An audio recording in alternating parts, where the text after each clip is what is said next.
রাফি মাথা নাড়িয়ে হ্যাঁ বলল। সে আন্টি ডাকবে। সেদিন চিত্রাদের বাড়িতে রাফি তৃষ্ণাকে জেলাস ফিল করানোর জন্য এমন নাটক করলো যে বেচারা নিজেই ফেসে গিয়েছিল। সেদিন খাওয়া শেষে যখন চিত্রা আর তৃষ্ণা সোফায় বসেছিল, রাফি গিয়ে ঠিক অধরার থেকে কিছুটা দূরত্ব নিয়ে বসেছিল। তৃষ্ণা আর চোখে দেখেছিল। অধরা ফোনে সময় দেখে রাফির দিকে তাকিয়ে বলেছিল, মিস্টার রাফি, এখন আমায় যেতে হবে। রাফি আর চোখে একবার তৃষ্ণার পানে তাকিয়ে অধরাকে উদ্দেশ্য করে বলে, চলুন তাহলে এগিয়ে দিয়ে আসি। না, তার দরকার হবে না, আমি যেতে পারবো। রাফি বসে থেকে উঠে দাঁড়িয়ে মুচকি হেসে বলে, আরে সেটা বললে হয় নাকি? আপনি আমাদের গেস্ট, আপনাকে এগিয়ে দিয়ে আসতেই পারি, চলুন। অধরা গম্ভীর মুখে নিজের হ্যান্ডব্যাগটা নিয়ে বেরিয়ে যায়। রাফি অধরার পেছন যেতে নিলে তৃষ্ণা পেছন থেকে রাফিকে শুনিয়ে বলে, আজকাল মানুষ যেচে মানবতা দেখাতে যায়। রাফি শুনলো, তবুও না শোনার ভান করে চলে গেল। তৃষ্ণা রেগে উঠল, চিত্রার দিকে তাকিয়ে বলল, দেখলি মেয়েটা না করলো, তবুও রাফি ভাই চলে গেল। চিত্রা সোফায় মাথা এলিয়ে দিয়ে চোখ বন্ধ করে বলে, মনে হয় ভাইয়ার পছন্দ হয়েছে ওই আপুটাকে। ব্যাস, এই একটা কথাই ছিল তৃষ্ণার মনে বিষ ঢুকানোর জন্য যথেষ্ট। তৃষ্ণা পারছিল না সেখানেই চোখের জলগুলো ছেড়ে দিতে। রাফি অধরাকে তাদের মেন গেট অবধি ছেড়েই বাসায় ব্যাক করে। ততক্ষণে তৃষ্ণা নিজের মায়ের কাছে চলে যায়। রাফি ভেবেছিল তৃষ্ণা হয়তো জেলাস করবে আর তাকে এসে বলবে কেন সে গেল, কিন্তু তার কিচ্ছুটি হলো না। উল্টো তৃষ্ণা সেদিন সন্ধ্যায় তার বাবা মায়ের সাথে বাসায় চলে যায়। তুষার দুপুরে খেয়েই চলে গিয়েছিল। এরপর তৃষ্ণা একবারের জন্য ফোন দেয়নি রাফিকে। রাফি দিয়েছিল, কিন্তু তৃষ্ণা প্রথমে রিসিভ না করলেও পরে করেছিল। রাফিকে কিছু বলার সুযোগ না দিয়ে তৃষ্ণা বলেছিল, মামুর বান্ধবীকে গিয়ে ফোন দেন, আমাকে দিবেন না ফোন। এই ছিল শেষ কথা। সময়ের অভাবে যেতেও পারেনি তৃষ্ণাদের বাসায় রাফি। Hello mister Rafi. রাফি আর তৃষ্ণা হাঁটছিল। হঠাৎ কারো কণ্ঠ শুনে পাশে তাকিয়ে দেখে অধরা নামে সেই মেয়ে। রাফি এক ঢোক গিলে পাশে তৃষ্ণার দিকে তাকায়। তৃষ্ণা একবার রাফি তো আরেকবার অধরার দিকে তাকায়। রাফি ভদ্রতার খাতিরে বলে, হ্যালো, আপনি এখানে যে? অধরা চোখের সামনে আসা চুলগুলো কানের পেছনে গুজে দিতে দিতে বলে, আমার কাজিন এসেছে এক্সাম দিতে, তাই এসেছি। তা আপনার এক বোনকে দেখছি সাথে, আর এক বোন যার এক্সাম, সে কই? রাফি পেছনের দিকে হাত দিয়ে ইশারা করে বলে, ওই যে পেছনে দুই ভাই বোন আসছে, আর আমার সাথে যেটা আছে এটা আমার বোন না। এটা আপনার ফ্রেন্ডের ছেলের বউ। অধরা ভ্রু কুচকে তাকালো রাফির দিকে। রাফির পাশে থাকা মেয়েটা তার কোন ফ্রেন্ডের ছেলের বউ? আমার ফ্রেন্ডের ছেলের বউ মানে? রাফি মুচকি হেসে মাথার চুলগুলোকে পেছনের দিকে ঠেলে দিয়ে বলে, ও, আপনি বুঝবেন না, আসি, ভালো থাকবেন। কথাটা বলে রাফি তৃষ্ণাকে নিয়ে চলে আসে। তৃষ্ণা সন্দেহান দৃষ্টি নিয়ে বলে, আপনি তাকে বুঝিয়ে বললেন না কেন? কি বুঝিয়ে বলবো? এই যে ফ্রেন্ডের ছেলের বউ কিভাবে সেটা? তার মাথায় গরম না থেকে বুদ্ধি থাকলে বুঝে নিবে, আমার তাকে বোঝাতে হবে না। তৃষ্ণা আর কথা বাড়ালো না। অতিরিক্ত রাগ অভিমান দেখানো মানে সম্পর্কে ফাটল ধরানো, যা তৃষ্ণা চায় না। হালকা করে দেখবে সব। এক্সাম কেমন হলো? হল থেকে বাইরে আসতেই প্রশ্নটা ছুড়ে দেয় তুষার। চিত্রা ঘাসের উপর বসে বলে, আলহামদুলিল্লাহ, ভালোই হয়েছে। পানি খাবে? চিত্রা মাথা নাড়িয়ে হ্যাঁ জানালো। তুষার স্টল থেকে পানির বোতল এনে চিত্রার হাতে দেয়। চিত্রা ঢকঢক করে পানিটুকু খায়। আশেপাশে তাকিয়ে বলে, তৃষ্ণার ভাইয়া কোথায়? রাফি তৃষ্ণাকে বাসায় পৌঁছে দিতে গিয়েছে। কেন? মা ফোন করে বলল তৃষ্ণাকে যেন পাঠিয়ে দেওয়া হয়, তো রাফিকে বললাম পৌঁছে দিতে। ওহ, চলুন তাহলে আমাকে বাসায় পৌঁছে দিন। খুব কি টায়ার্ড লাগছে? হ্যাঁ, প্রচুর। এখানে একটা বিছানা থাকলে ট্রাস্ট মি, আমি এখানেই শুয়ে পড়তাম। আচ্ছা চলো তাহলে বাসায় পৌঁছে দেই। চিত্রা বসা থেকে উঠে দাঁড়ায়। তুষার চিত্রার হাত ধরে গাড়ির দিকে যায়। গাড়িতে চিত্রাকে বসিয়ে নিজেও বসে পড়ে। তুষার গাড়ি স্টার্ট দিতে দিতে বলে, চিত্রা একটা কথা বলতে চাই। চিত্রা সিটে মাথা এলিয়ে দিয়ে চোখ বন্ধ করে বলে, বলুন। আর কত ওয়েট করাবে? ঈদের মধ্যে বিয়েটা করতে চাচ্ছি। চিত্রা চোখ মেলে তাকায়। সোজা হয়ে বসে বলে, মানে হচ্ছে এই যে আমি চাইছি এই শীতেই তোমাকে আমার বউ করে নিতে। এই শীতেই কেন? সিঙ্গেল ছেলেদের শীতে বউ ছাড়া থাকতে কতটা কষ্ট হয় তুমি কি জানো? চিত্রা আর চোখে তাকালো তুষারের পানে। তুষার মুখটাকে বাচ্চাদের মতো করে ইনোসেন্ট ফেস বানিয়ে রেখেছে। আপনি দিনকে দিন লাগামহীন হয়ে যাচ্ছেন। কোথায় কি বলতে হয় জানেন না? আমি কি লাগামহীন কোনো কথা বলেছি? শীতের মধ্যে বউ ছাড়া থাকতে কষ্ট হয় মানে কি? মানেটা তো তুমি বুঝো, তবুও আমার মুখে শুনতে চাইছো? চুপচাপ গাড়ি চালান। গাড়ি তো চালাচ্ছি, এবার গ্রাম থেকে ফিরে ট্রাস্ট মি মামুর কাছে আমি তোমাকে চেয়ে বসবো। আমি জানি মামু আমাকে ফেরাবে না। সব জানতো আপনি? না, তবে কনফিডেন্ট আছে নিজেকে নিয়ে। ওভার কনফিডেন্স কিন্তু ভালো নয়। তুষার কিছু বলল না, মুচকি হেসে গাড়ি চালাতে লাগলো। মিনিট কয়েকের মধ্যে বাড়ির সামনে এসে গাড়ি থামায় তুষার। চিত্রা গাড়ি থেকে নামার আগে বলে, যাবেন না ভেতরে? তুষার চিত্রার দিকে তাকিয়ে বলে, না। মেয়েরা দ্বিতীয়বার যখন কাউকে ভালোবাসার চেষ্টা করে তখন অপর পাশে থাকা মানুষটাকে ভালো করে যাচাই বাছাই করে তারপর ভালোবাসে, যেন প্রথমবার মতো ভুল আবার না করে বসে। তা আমাকে যাচাই বাছাই করে কি দেখলে? চিত্রা গাড়ি থেকে নামতে নামতে বলে, জীবন সঙ্গী হিসেবে মন্দ নন। ভেবে বলছো তো? চিত্রা না ভেবে কিছু বলে না। তার মানে আপত্তি নেই আর? হয়তো। হয়তো কেন, ডাউট আছে এখনো? না তাহলে কিছু না, সাবধানে বাসায় যাবেন। আল্লাহ হাফেজ, কাল দেখা হচ্ছে। চিত্রা বাড়ির ভেতর যায়। তুষার চিত্রার যাওয়ার পানে তাকিয়ে কিছু একটা ভেবে গাড়ি ঘুরিয়ে চলে যায়। তুষার ভাইয়া যাবে না গ্রামে? তাকে তো দেখছি না। চিত্রার করা প্রশ্নে তৃষ্ণা তপ্ত শ্বাস ফেলে, তারপর সোফায় মাথা এলিয়ে দিয়ে বলে, সে আসলে তো তাকে দেখবি। ভাইয়া যাবে না আজ, কাল বা পরশু যাবে। অফিসে কিসের যেন প্রবলেম হয়েছে। ও আচ্ছা, চল গাড়িতে গিয়ে বসি। চিত্রা তৃষ্ণা সোফা থেকে উঠতেই রিয়া সিঁড়ি বেয়ে নিচে নামে। তৃষ্ণা চিত্রার সামনে দাঁড়িয়ে বলে, ননদিরা, রিমিকে একটু ধরো তো। চিত্রা রিমিকে কোলে নেয়। রিয়ার দিকে তাকিয়ে বলে, এখনো রেডি হসনি যে? বাচ্চা রেডি করলাম, বাচ্চার বাবাকে রেডি করালাম, নিজে রেডি হবার জন্য সময়ই হলো না। রিমিকে একটু রাখ, আমি চটপট রেডি হয়ে আসছি। চিত্রা তৃষ্ণা রিমিকে নিয়ে বাইরে চলে আসে। আকাশে আজ সূর্যি মামার দেখা নেই। চারপাশে বইছে ঠান্ডা শীতল বাতাস। তৃষ্ণার শরীরে শীতের বস্ত্র নেই। এই শীতল ঠান্ডা বাতাস তৃষ্ণার শরীরে বিচ্ছে, সেই সাথে বারংবার কেঁপে কেঁপে উঠছে। চিত্রা তৃষ্ণার দিকে তাকিয়ে বলে, শীতের পোশাক কেন পরিসনি? যা ফুপির থেকে জ্যাকেট বা চাদর নিয়ে আয়। তৃষ্ণা বাড়ির সামনে থাকা গাড়িগুলোর দিকে তাকায়, যেই গাড়িগুলো দিয়ে তারা গ্রামে যাবে। গাড়ির সামনে তৃষ্ণার বাবা, মামারা আর রায়ান, রাফি দাঁড়িয়ে আছে। তৃষ্ণা রাফির দিকে নজর দিল। ছেলেটার শুধু চোখ দুটো দেখা যাচ্ছে। পুরো শরীর শীতের পোশাক নামের জ্যাকেট, মাফলার, হাত মোজা দিয়ে নিজেকে পুরো প্যাকেট করে নিয়েছে। তৃষ্ণা বুঝে উঠতে পারে না এই ছেলের এত শীত লাগে কিভাবে, যেখানে তৃষ্ণা নিজে শুধু একটা কুর্তি পরে আছে। তামিম, তুষার আসলো না কেন? রাসেল আহমেদের কথায় তামিম খান বলে উঠলো, আসলে ভাইজান অফিসে একটু সমস্যা হয়েছে, তুষার সেখানেই আছে, সমস্যাটা সলভ করে তারপর আসবে।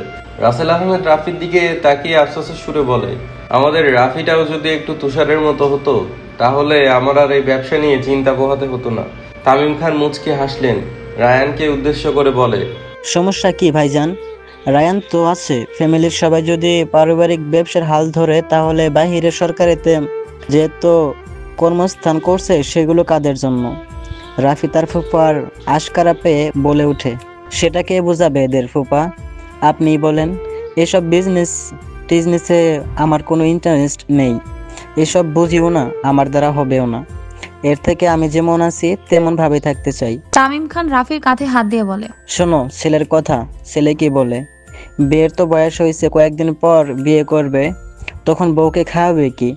বেকের ছেলের কাছে তো কেউ মেয়ে দিতে চাইবে না। রাফি উদাস হয়ে বলে, কেন ফুফা, আমাদের তো আর্থিক অবস্থা সচ্ছল, তাহলে অসুবিধা কোথায় মেয়ে দিতে? এসব টাকা পয়সা, বাড়ি গাড়ি, এসব তো তোমার বাবা চাচা ভাইয়ের করা, তারা শ্রম ব্যয় করে এসব গড়েছে, তোমার চেষ্টাই হয়নি, তোমার ইনকাম সোর্স নেই। তার মানে এখন কোনো বাবাই তার মেয়েকে আমার হাতে তুলে দেবে না, 80% দেবে না, যদি আমার মতো তাদের মেন্টালিটি থেকে থাকে তবে। তার মানে আপনার মেয়েকে পেতে হলে আমার জব করা লাগবে? অবশ্যই। হ্যাঁ রে চিত্রা, তোর মা, চাচি আর ফুপ্পি কোথায়? সাহেল আহমেদ মেয়েকে দেখতে পেয়ে দূর থেকে কথাটা জিজ্ঞেস করে। চিত্রা সদর দরজার দিকে তাকিয়ে দেখে তার মা, চাচি, ফুপি আর রিয়ারা চলে এসেছে। এই যে আব্বু, তারা চলে আসছে।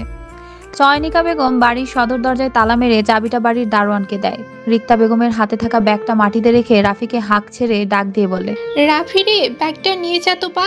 রাফি মায়ের ডাক শুনে মায়ের কাছে এসে ব্যাগটা গাড়িতে তোলে। মোট দুটো গাড়ি। প্রথম গাড়িটায় চয়নিকা বেগম, তানিয়া বেগম, রিক্তা বেগম, রাসেল আহমেদ, সাহেল আহমেদ, তামিম খান উঠে বসে আর ড্রাইভিং সিটে বসে রায়ান। সেকেন্ড গাড়িতে তৃষ্ণা, চিত্রা, রিয়া, রিমি আর রাফি বসে। ড্রাইভিং সিটে বসেছে রাফি। প্রথম গাড়ির থেকে এই গাড়িটা আকারে ছোট। রাফির পাশে বসেছে তৃষ্ণা, পেছনে চিত্রা আর রিয়া বসেছে। তৃষ্ণা রাফির পানে তাকায়। আসার পর থেকে লোকটার মুখ এখনো দেখা হয়ে ওঠেনি। বিরক্তি নিয়ে তৃষ্ণা ফিসফিস করে বলে, ভাইয়া, মাফলারটা তো খুলুন। রাফি গাড়ি স্টার্ট দিতে দিতে ভ্রু কুচকে বলে, আশ্চর্য, আমি মাফলার কেন খুলতে যাব? দেখছো না কি শীত আর ঠান্ডা বাতাস, আমার নাক মুখ ঠান্ডা বরফের মতো জমে যাবে। তৃষ্ণা নিজের দিকে তাকিয়ে বলে, আমার দিকে তাকিয়ে দেখেন তো একটু। না, তোমার দিকে এখন তাকানো যাবে না, গাড়ি চালাচ্ছি, পরে না হয় তাকিয়ে থাকবো। তৃষ্ণা বিরক্ত হলো, কথা শেষ করতে না দিয়ে কথা বলে, ওফ, আমি কি ওটা বলেছি? বলছি এই যে দেখুন আমার শরীরে শীতের পোশাক নেই, বাতাসে তো আমার নাক মুখ ঠান্ডা বরফের মতো জমে যাচ্ছে না। তুমি আর ব্রো হচ্ছ এলিয়েন, ভুল করে আমাদের বাংলাদেশে এসে আছড়ে পড়েছো।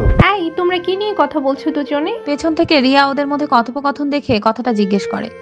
কি বলছে পেছন অব্দি আসছে না কথাগুলো। রাফি লুকিং গ্লাসে রিয়াকে একবার দেখে বলে, তেমন কিছু না ভাবি, আসলে অনেক দিন পর গ্রামে যাচ্ছি তো আমরা, দুই ভাই বোন একটু সুখ দুঃখের আলাপ করছিলাম। তৃষ্ণা তীক্ষ্ণ দৃষ্টিতে তাকালো রাফির পানে, দাঁতে দাঁত চেপে বলে, আমরা ভাই বোন? অবশ্যই আমরা ভাই বোন। তুমি নিজেই আমাকে ভাইয়া ভাইয়া বলে ডেকে বেড়াও।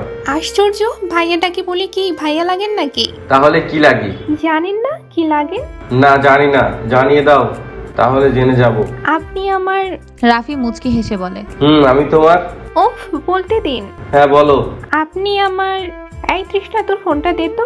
মুহূর্তেই তৃষ্ণার মুখটা চুপসে গেল, মনে হলো নিজের ফোনটাকে আছাড় মেরে ভেঙে ফেলতে। রাগটাকে সংবরণ করে ফোনটা চিত্রার হাতে দেয়। রাফির খুব হাসি পেল, মুখটাকে জানালার দিকে ঘুরিয়ে হাসলো, তবে হাসিতে তৃপ্তি পেল না, কারণ হো হো করে হাসতে পারল না সে। চিত্রা তৃষ্ণার ফোনটা নিয়ে হটস্পট অন করে, তার ফোনে ডাটা নেই। এরকম নিদারুণ জার্নিতে ফোনে ডাটা না থাকলে কি চলে? চিত্রা নিজের ফোন টিপতে রিমি রিয়ার কোল থেকে তার কোলে চলে আসলো। চিত্রার ফোনের দিকে তাকিয়ে বলে, আমি দেখবো। চিত্রা মুচকি হেসে রিমির গালে চুমু খেয়ে বলে, আমার মাম্মামটা কি কার্টুন দেখবে? রিমি ওপর নিচ মাথা নাড়ালো। চিত্রা ইউটিউবে ঢুকে মোটু পাতলু বের করে দেয়। রিমি ফোনটা নিয়ে নিজের মতো করে কার্টুন দেখতে থাকে। রিয়া জানালা দিয়ে চারপাশের দৃশ্য দেখছে। এই প্রথমবার সে গ্রামে যাচ্ছে। বিয়ের পরপরই চিত্রা রাফি বিদেশ চলে যাওয়ায় আর স্বামীর ব্যস্ততার জন্য আসা হয়নি। এমনি দাদা শ্বশুর আর দাদি শাশুড়ি এসেছিল। রিয়া শুনেছে রায়ানদের গ্রামে নাকি অনেক রিলেটিভ, যাকে বলে যৌথ পরিবার। ব্যবসার সূত্রে শুধু তারাই কয়েকজনই ঢাকায় থাকে, তাছাড়া তার সবাই গ্রামে থাকে। গ্রামে বিঘা বিঘা জমি চাষাবাদ করে, কারো গরু মুরগির ফার্ম আছে, এই করে চলে তারা। চিত্রা রিয়াকে বাহিরে তাকিয়ে থাকতে দেখে বলে, এখনই এভাবে তাকিয়ে আছিস? গ্রামের ভেতরে যখন যাবি তখন কিভাবে তাকাবি? জাস্ট সেটাই ভাবছি। রিয়া স্মিত হেসে বলে, আমি কখনো গ্রামে যাইনি। আমার নানা দাদা বাড়ি সব আমাদের বাড়ির আশেপাশেই। এই যে আজ যাচ্ছিস, দেখবি আর শহরে যেতে ইচ্ছে করবে না।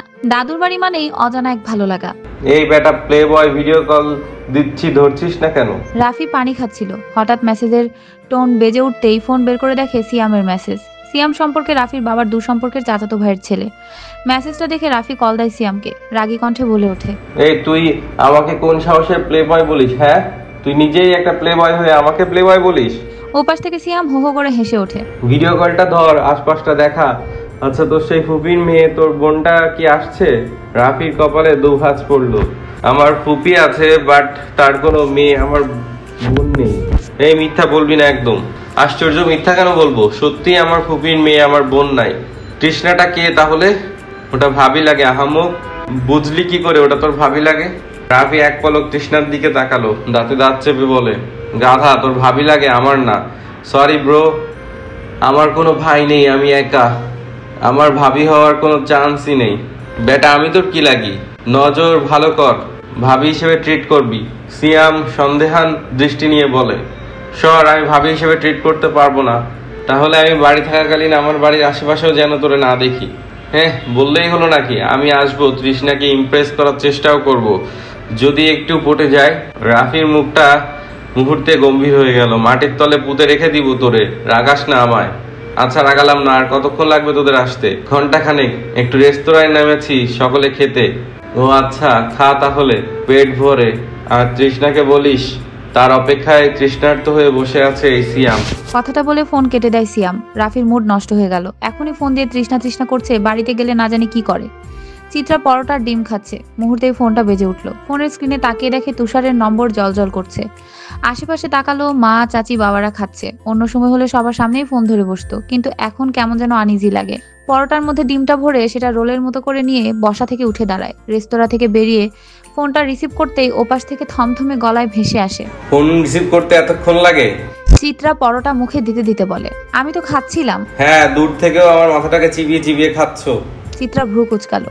আশ্চর্য, আমি কখন আপনার মাথা চিবিয়ে চিবিয়ে খেলাম? আমি তো পরোটা চিবিয়ে চিবিয়ে খাচ্ছি। কত দূর তোমরা? এই তো ঘন্টাখানেক লাগবে যেতে। আপনি আসলেন না যে? তুষার হাই তুলতে তুলতে বলে, কেন, মিস করছো নাকি? না, মিস করছি না, তবে সবাই আসলো, আপনি আসলেন না, তাই আর কি। অফিসে সমস্যা হয়েছে, তাই আসা হয়নি, তবে চলে আসবো। অপেক্ষায় থাকবো। তুষার নৈশব্দে হাসলো। প্রাপ্যটা আস্তে ধীরে প্রাপ্তিতে পরিণত হচ্ছে। জলদি আসার চেষ্টা করব। অপেক্ষার প্রহর যেন দীর্ঘ না হয়, সেদিকটা খেয়াল রাখবেন। তুষাররা অপেক্ষা করে, অপেক্ষা করায় না ম্যাডাম। সাবধানে যাবে, রাখি। তুষার ফোন কেটে দেয়। চিত্রা ফোনটা বুকে জড়িয়ে ধরে। জীবনে যেটা পাওনি সেটা নিয়ে আফসোস না করে জীবনে যা পেতে চলেছো সেটা সাদরে গ্রহণ করো, দেখবে জীবন তাতেই সুন্দর। চিত্রা ফার্স্ট যাকে ভালোবেসেছিল সেটা ছিল একতরফা। একতরফা ভালোবাসাগুলো নিখুঁত হয়, সেখানে অপরপক্ষে থাকা মানুষটার প্রতি রাগ, অভিমান, ক্ষোভ থাকে না, কারণ অপরপক্ষের মানুষ তো জানতেই পারে না কেউ তাকে ভালোবেসেছে আড়ালে। আর দুপক্ষের ভালোবাসায় থাকে অগাধ মায়া, অভিমান, এক্সপেকটেশন, অ্যাটেনশন। চিত্রা নামক রমণী দুরকম ভালোবাসা স্বাদ গ্রহণ করলো। প্রথমটা ছিল অপ্রাপ্তি আর দ্বিতীয়টায় আছে শেষ প্রাপ্তি।